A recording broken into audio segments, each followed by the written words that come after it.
Hello everyone. Welcome back to software hub YouTube channel అండి. ఈ వీడియోలో నేను గిట్ స్టాష్ ఎలా చేయాలో చూపిస్తాను. అసలు గిట్ స్టాష్ అంటే ఏంటి? ఎలా చేయాలి? ఎలా కమాండ్ రన్ చేయాలో చూపిస్తాను ఇందులో. సో, ఆ వీడియో స్టార్ట్ చేసే ముందు please do subscribe my channel అండి. సో దట్ ఇంకా నేను మంచి మంచి వీడియోస్ చేసి అప్‌లోడ్ చేస్తాను. ఇదొక కైండ్ ఆఫ్ మోటివేషన్ అనుకోండి నాకు. ఓకే. ఆహ్, అప్‌కమింగ్ నేను పైథాన్ యాడ్ చేస్తున్నాను. ఇంకా స్క్రాచ్ కోర్సెస్ యాడ్ చేస్తున్నాను. ప్రాజెక్ట్ బేస్డ్ యాడ్ చేస్తున్నాను. ఆల్రెడీ ఫ్లిప్‌కార్ట్ నేను 2 సెషన్స్ పెట్టాను గానీ తర్వాత టైం కుదరలేదు. బట్ నౌ డెవలప్ చేస్తున్నాను. వన్స్ అది అయిపోగానే నేను ఇంట్రొడ్యూస్ థాట్ పార్ట్స్ కూడా. సో, ఈ వీడియోలో గిట్ స్టాష్ ఓకే. దాని గురించి మాట్లాడదాం అని చెప్పాను కాబట్టి దాని గురించి డీప్‌గెళ్దాం. సో, నేనిక్కడ ఆల్రెడీ ఒక టెస్ట్ ప్రాజెక్ట్ నేను మీకు గిట్ కోసం చూపిచ్చాను. ఓకే. సో, ఇప్పటి వరకు మనం గిట్‌లో బ్రాంచ్ ఎలా క్రియేట్ చేయాలి? గిట్‌లో చేంజెస్ ఎలా చేయాలి? గిట్‌లో పుష్ ఎలా చేయాలి? గిట్‌లో పీఆర్ ఎలా రైజ్ చేయాలో చూపిచ్చాను. రైట్? అలాగే నేను రియాక్ట్‌లో ఒక సెర్చ్ ప్రాజెక్ట్ అని సెర్చ్ బార్ అనే ప్రాజెక్ట్ చేసి చిన్న టాస్క్ చేసి అది అప్‌లోడ్ చేశాను. దాన్ని కూడా గిట్‌లో ఎలా నేను పుష్ చేసి ఎలా పీఆర్ రైజ్ చేశాను అన్నది రిక్వెస్ట్ నేను వీడియో చేసి పెట్టాను. Please watch that. ఒకసారి కుదిరితే చూడండి. నౌ ఇప్పుడేంటంటే గిట్ స్టాష్ అన్నమాట. స్టాష్ అంటే అర్థం ఏంటంటే ఇప్పుడు నాకు సపోజ్ ఆహ్, ఓ చేంజెస్ చేస్తున్నాను. ఓకే. నేనేదో చేంజెస్ చేస్తున్నాను. సడెన్‌గా నాకు ఇంకో ఇష్యూ ప్రయారిటీ వచ్చింది. Suppose okay. ఒక ఇష్యూ మీద మనం వర్క్ చేస్తున్నాం. లేదా ఒక స్టోరీ మీద మనం వర్క్ చేస్తున్నాం అనుకోండి. సో, సడెన్‌గా నాకేంటంటే ఆహ్, లెట్ అస్ టేక్ స్టోరీ 1 మనం వర్క్ చేస్తున్నాం. ఇది వర్కింగ్ యాస్ ఆఫ్ నౌ. సడెన్‌గా మన లీడ్ వచ్చి ఏమన్నాడంటే, "స్టోరీ 2 మీద వర్క్ చేయి విచ్ ఇస్ ప్రయారిటీ" అన్నాడు. సో, నేను ఆల్రెడీ సగం వర్క్ చేసేసాను. సగం కోడ్ ఉంది. మరి నేను ఎలా షిఫ్ట్ అవ్వగలను? కదా! ప్రాబ్లమ్ కదా మరి. సో, దానికోసమే ఈ గిట్ స్టాష్ అని ఒక ఆప్షన్ ఉందన్నమాట. సో, గిట్ స్టాష్ అంటే ఏంటంటే, అది మనం చేంజెస్ ఎక్కడి వరకైతే చేసామో, ఆ చేంజ్ అయిన ఫైల్స్‌ని మనకి లోకల్‌లో స్టోర్ చేసి పెట్టుకుంటుందనమాట. చేసుకోండి, మీరు బ్రాంచ్ స్విచ్ అయ్యి, మీరు చేంజెస్ చేసేసుకోండి, మీరు పుష్ చేసుకోండి, మళ్ళీ come back to the same branch and ఆ స్టాష్ నుంచి అన్‌స్టాష్ చేసుకోండి, పుష్ చేసుకోండి. ఎగ్జాంపుల్ చేద్దాం. నేనేం చేస్తానంటే, జావా స్క్రిప్ట్‌లో ఒక చిన్న కస్టమ్ ఎలిమెంట్ క్రియేట్ చేద్దాం అనుకుంటున్నా. అంటే ఒక ఒక చిన్న డాక్యుమెంట్ ఇప్పుడు డివ్ ఎలాగో, అలాగే ఒక ఐడీ, ఒక ఎలిమెంట్ క్రియేట్ చేసి దాన్ని నేను పుష్ చేస్తాను. Okay. So, first of all మనం ఎప్పుడైనా సరే ఏదైనా వర్క్ స్టార్ట్ చేస్తున్నప్పుడు ఫస్ట్ మనం చేయాల్సిందేంటంటే చెక్ యువర్ బ్రాంచ్. మీరు ఏ బ్రాంచ్‌లో ఉన్నారు? నేను ఫ్యూచర్ టీఎక్స్‌టీ హైఫన్ 899 అన్న స్టోరీ బ్రాంచ్‌లో ఉన్నా. ఓకే. మీకేమైనా చేంజెస్ ఉన్నాయా? చెక్ చేసుకోవాలి అంటే గెట్ స్టేటస్. యెస్. index.htmlలో సమ్ ఏవో చేంజెస్ ఉన్నాయి. సో, యాస్ ఆఫ్ నౌ నేను మళ్ళీ కొత్తగా చేద్దాం. సో, నేనేం చేస్తానంటే గిట్ యాడ్ ఓకే. లేదు నాకు ఈ చేంజ్ వద్దండి. సంథింగ్ ఏదో మిస్ మ్యాచ్ అయ్యింది. నాకు ఈ చేంజ్ వద్దు. ఆ చేంజ్ తీసేయండి. నేను మళ్ళీ నార్మల్ స్టేట్‌కి ఫస్ట్ నేనేదైతే ఈ బ్రాంచ్‌లో స్టార్ట్ చేసిన నా పేజ్ ఉందో, నేను ఆ స్టేజ్‌లోకి వచ్చేయాలి అనంటే గనక గిట్ చెక్‌ఔట్ index.html ఆ ఫైల్ నేమ్ ఇస్తే విత్ పాత్ ఒకవేళ ఎస్ఆర్‌సి ఫోల్డర్‌లో సో అండ్ సో ఉంటే గనక గిట్ చెక్‌ఔట్ ఆ పర్టిక్యులర్ పాత్ ఇస్తే రీసెట్ చేసేస్తది మీ index.html రీసెటెడ్. ఇప్పుడు మీరు గిట్ స్టేటస్ చూడండి. చేంజెస్ ఏమి లేవు. Up to date. ఓకేనా? గుర్తుపెట్టుకోండి. సో, ఇప్పుడు మనం చేస్తున్న బ్రాంచ్ 1899 అన story branch. Okay. Now first of all go to develop. ఒకసారి డెవలప్‌లోకి వెళ్దాం పదండి. డెవలప్‌లోకి వెళ్లి అందులో index.html పేజ్ లేదు చూసారా? పుల్ తెచ్చుకోండి. కొత్త బ్రాంచ్ ఎప్పుడైనా క్రియేట్ చేస్తున్నప్పుడు, ఇప్పుడు నాకు పుల్ తెచ్చుకోగానే index.html అందులోకొచ్చింది. ఓకే. పుల్ తెచ్చుకున్నా డెవలప్‌లోకొచ్చి. పర్ఫెక్ట్. ఇప్పుడు నేనేం చేస్తానంటే గిట్ చెక్‌ఔట్ -b కొత్త బ్రాంచ్ క్రియేట్ చేసుకుంటున్నాను. ఫ్యూచర్ చెప్పా గదా! ఫ్యూచర్ యాడ్ చేయాలి. మనం కొత్త టాస్క్ చేస్తున్నప్పుడు. ఓకే. టీఎక్స్‌టీ హైఫన్ 1889 అన్నాను గదా! దాని బదులు నేనిక్కడ జస్ట్ నేమ్ ఇస్తాను. ఏంటంటే గిట్ స్టాష్. ఓకేనా? గిట్ స్టాష్ అన్నమాట. గిట్ స్టాష్ ఏమైనా నంబర్ ఇద్దామా? That's fine. As of now git stash. మీకు స్టోరీ నంబర్ ఉంటే అది పెట్టుకోవచ్చు. నౌ ఇప్పుడు నేనేం చేస్తానంటే, నేనన్నట్టు ఒక స్క్రిప్ట్ రాసుకుంటా. నేను డెవలపర్‌ని గాబట్టి నాకు నాకిలాంటియి ఎక్కువ కావాలి. సో, నేనేం జేస్తానంటే స్క్రిప్ట్ ఆహ్, ఒక ఎలిమెంట్ క్రియేట్ చేయాలి. ఎలా క్రియేట్ చేయాలి దాని గురించి ఇంకా డెప్త్ కావాలి అంటే గనక జావా స్క్రిప్ట్‌లో డామ్ గురించి చెప్పాను. ఆ డామ్ వీడియో చూడండి. ఈరోజు అప్‌లోడ్ చేశా. Okay. So, constant div is equal to document dot create element. Okay. Element of నేను div క్రియేట్ చేసుకుంటున్నా. అందులో నేనేం చేస్తానంటే div dot inner text are HTML is equal to నేను టెక్స్ట్ పెట్టేటప్పుడు కొటేషన్స్ పెట్టి చేయొచ్చు. కానీ ES6లో మనకు ఫ్యూచర్ వచ్చిందేంటంటే ఇలాంటి నెగేషన్ సింబల్‌తో మనం ఒక టెంప్లేట్‌ని రాసుకోవచ్చనమాట. సో, అంతా స్ట్రింగ్ కిందే తీసుకుంటుంది. సో, నేను ఇందులో ఏం చేస్తానంటే ఒక డివ్ కదా! డివ్ లోపల నేనేం చేస్తున్నానంటే లెట్స్ టేక్ వాట్ ఏం చేద్దాం? ఒక లెట్స్ టేక్ హెచ్2 ఇంకో హెచ్2 తీసుకుంటున్నాను. ఆ హెచ్2లో నేను టెక్స్ట్ వచ్చి సబ్ హెడ్డింగ్ అంటున్నాను. ఓకే. సబ్ హెడ్డింగ్ అని కింద ఒక పారాగ్రాఫ్ ఇస్తాను. అందులో ఒక డమ్మీ టెక్స్ట్ పెట్టాలన్నారనుకోండి. సో, డమ్మీ టెక్స్ట్ యాక్చువల్‌గా నేను వాడేది రియాక్టే కాబట్టి సారీ విజువల్ స్టూడియో కాబట్టి సారీ ఫర్ థాట్. లోరం విస్పమ్ అని చెప్పి ఒక డమ్మీ టెక్స్ట్ ఉంటుంది. సో, ఎల్‌తో స్టార్ట్ చేస్తే మీకు ఆటోమేటిక్‌గా అదే మీకు తెచ్చిచ్చేస్తుంది. Just paste it here. So, మీరిక్కడ చిన్న టిప్ అండి. మనం విజువల్ స్టూడియోలో వర్క్ చేస్తున్నప్పుడు మీకు కంటెంట్ కట్ అయిపోయింది. కనబడట్ల. అత్తమాట ఏం స్క్రోల్ చేస్తాం ఇలాగా? సో, అలా చేయకూడదంటే వ్యూలోకెళ్ళి వర్డ్ వ్రాప్ పెట్టుకోండి. పెట్టుకుంటే ఆ కంటెంట్ వ్రాప్ అయిపోయి ఆ పర్టిక్యులర్ కంటెంట్‌లోనే చూపిస్తదనమాట. Got it?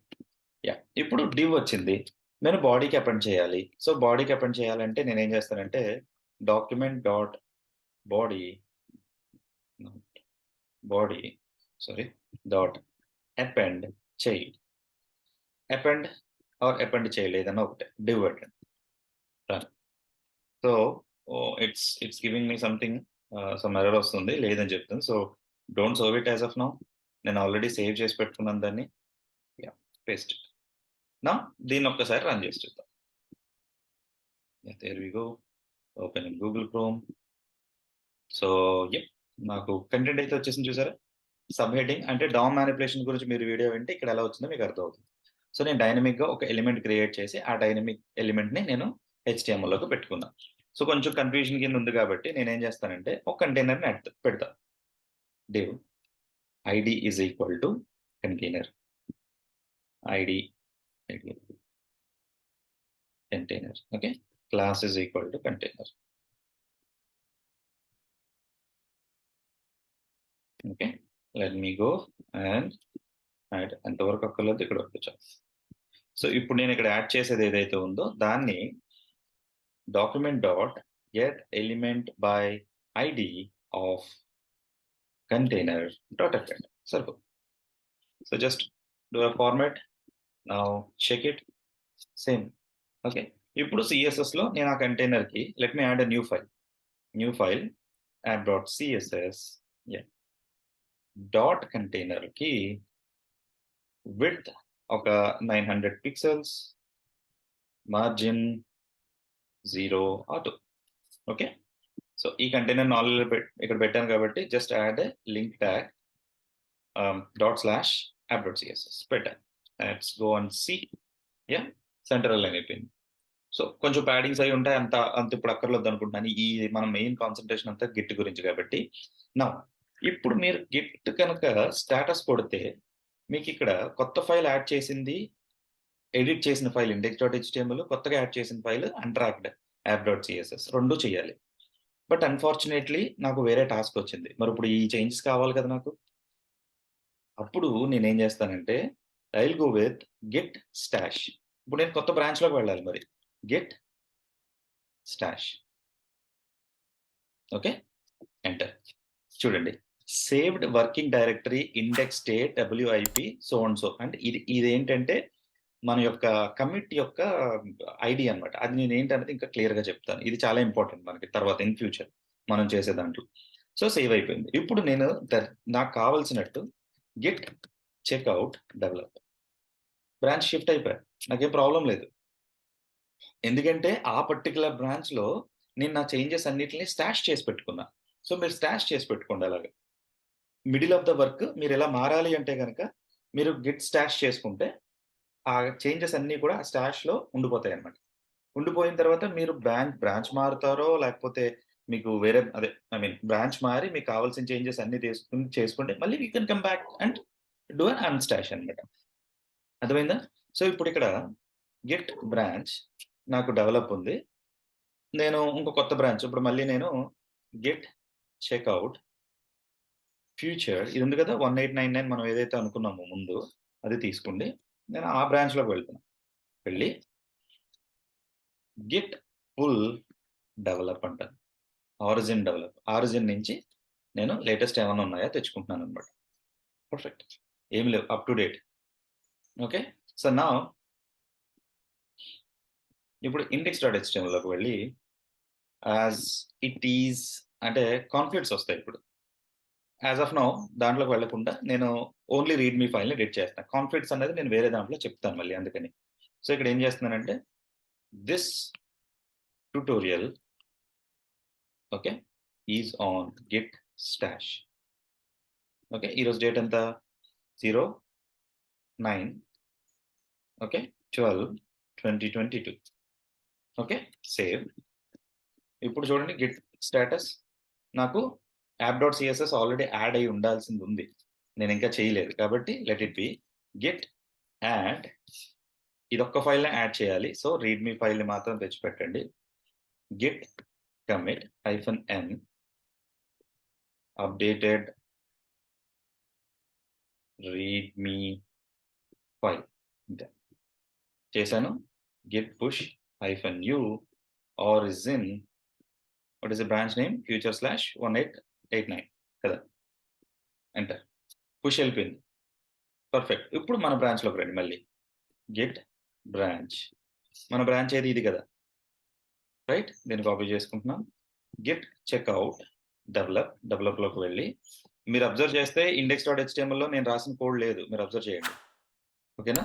ఇప్పుడు నేను తీసుకొస్తా చూడండి. మళ్ళీ మన బ్రాంచ్‌లోకి వెళ్దాం. Git checkout future/txt git stash మరి ఇక్కడికొచ్చిన తర్వాత మరి నా చేంజెస్ లేవు. రైట్? ఇప్పుడు నేను గిట్ పుల్ కొట్టినా రావు. ఎందుకంటే నేను కమిట్ చేయలేదు, పుష్ చేయలేదు. ఓన్లీ స్టాష్ చేశాను. Okay. Git pull origin nothing. ఆ రిమోట్ బ్రాంచే లేదు. ఇంకా పుష్ చేయలేదు కాబట్టి మనకు ఆ రిమోట్ బ్రాంచ్ లేదన్నమాట. సో, నౌ నేనేం చేస్తానంటే git unstash. Okay. So, git unstash అన్నది is not a git command అని చెప్తుంది చూసారా? సో, మనం ఏం చేయొచ్చంటే మీకు హెల్ప్ కావాలి అనుకుంటే గనక గిట్ హెల్ప్ అని కొట్టండి. ఓకే. Git help. సో, నేనేం చేస్తానంటే గిట్ హైఫన్ మీకేమైనా డౌట్ వస్తే ఇలాంటి హెల్ప్ అని కొట్టారనుకోండి. దాని గురించి మొత్తం డీటెయిల్ ఇన్ఫర్మేషన్ మీకు దొరుకుతుందన్నమాట. సో, ఇప్పుడు మనం చేసేదేంటి stash. Okay. So, let's try. Yeah! Git help space stash అని కొడితే ఆ పర్టిక్యులర్ స్టాష్ గురించి మీకు హెల్ప్ గెట్ చేసి చూపిస్తదన్నమాట. సో, ఇప్పుడు నేను ఆ స్టాష్ గనక నాకు అప్లై అవ్వాలి అంటే మళ్ళీ బ్యాక్ తెచ్చుకోవాలి ఆ చేంజెస్ అంటే గనక సో, నేనేం చేయొచ్చంటే git stash apply or pop. So, నా చేంజెస్ బ్యాక్ వచ్చినాయి. చూసారా? index.html. సో, ఇప్పుడు మీరు గనక అబ్జర్వ్ చేస్తే నేను రాసిన కోడ్ అంతా స్టాష్ నుంచి మళ్ళీ నా లోకల్‌లోకి వచ్చేసింది. ఇప్పుడు నా పని అయిపోయింది కాబట్టి నేను కమిట్ చేసుకుంటాను. Git status, Git add dot అన్నీ యాడ్ చేసేస్తాను. గిట్ కమిట్ -m నేను మెసేజ్ ఏం పెడతానంటే ఇప్పుడు dynamic element created in JavaScript అయిపోయింది. గిట్ పుష్ ఒకవేళ గిట్ స్టేటస్ కొట్టి చూడండి. మీకేమైనా డౌట్ వస్తే. మీకేం కనపడదు. Nothing to commit. అంటే కమిట్ చేసేసారు. మీరు working already. So, Git push -u origin let's go to that stash file future/txt git stash. Changes was gone and go to your git folder. మన టెస్ట్ ప్రాజెక్ట్‌లోకి వెళ్దాం. మీరెప్పుడైతే మీరు ఈ పుష్ చేసారో మీకు PR create చేయమని ఇక్కడ చెప్తదనమాట. చూసారా 2 1899 నేను పుష్ చేశాను. అలాగే గిట్ స్టాష్ కూడా. So, compare and pull request. Click చేశాను అండ్ మాస్టర్‌లోకి అంటుంది. కాదు నేను డెవలప్‌లోకి చేయాలి ఎప్పుడైనా సరే గుర్తుపెట్టుకోండి. అండ్ ఇక్కడ మీకు కావాల్సిన ఇన్ఫర్మేషన్ వాళ్ళు అడుగుతారు. ఇక్కడ స్టోరీ నంబర్ ఇవ్వండి, లింక్ ఇవ్వండి, సో అండ్ సో అని. అది క్రియేట్ చేసి just click on pull request. So, మనం ఎప్పుడైతే పుల్ రిక్వెస్ట్ క్రియేట్ చేస్తామో అది మీ లీడ్‌కి అంటే ఎవరైతే లీడ్స్ ఉంటారో వాళ్ళకి అలర్ట్ వెళ్తుంది. గిట్‌లో మీకు లీడ్స్ ఎవరైతే ఉంటారో వాళ్ళకి. రివ్యూ చేయడానికనమాట. సో, వాళ్ళు రివ్యూ చేసి మీకు కామెంట్స్ ఇచ్చిన తర్వాత దాన్ని మళ్ళీ ఫిక్స్ చేసి మీరు పుష్ చేస్తే they are going to merge it. Merge చేసి కన్ఫర్మ్ చేస్తారు. అప్రూవ్ చేసి మెర్జ్ చేస్తారు. ఆటోమేటిక్‌గా మీ డెవలప్‌మెంట్ బ్రాంచ్‌లోకి ఆ చేంజెస్ వచ్చేస్తాయి. Okay. So, this is what git stash. So, ఇక్కడ మనం నేర్చుకుందేంటి? 2, 2 స్టెప్స్. ఒకటి మీరు చేస్తున్నప్పుడు మిడిల్‌లో ఉంటే గిట్ స్టాష్ చేయండి. చేసి మీకు కావాల్సిన బ్రాంచ్‌లోకి వెళ్లి మీ చేంజెస్ అన్నీ చేసుకోండి. మళ్ళీ ఒక సమ్ టైమ్ తర్వాత మళ్ళీ మీరు మీరు ఏదైతే వర్క్ ఎక్కడైతే ప్రోగ్రెస్‌లో ఉందో, హోల్డ్ చేసి పెట్టుకున్నారో అక్కడికి వచ్చి, అక్కడ గిట్ స్టాష్ అప్లై గాని, పాప్ గాని యూజ్ చేస్తే ఏదైతే మీరు గిట్ స్టాష్ అంటే సేవ్ చేసి పెట్టుకున్నారో ఆ చేంజెస్ అన్నీ బ్యాకొస్తాయి. వచ్చినప్పుడు మళ్ళీ మీ చేంజెస్ అక్కడి నుంచి కంటిన్యూ చేసుకోవచ్చనమాట. Understood? That is what git stash. అందుకే గిట్ స్టాష్ అనేది వాడతాం.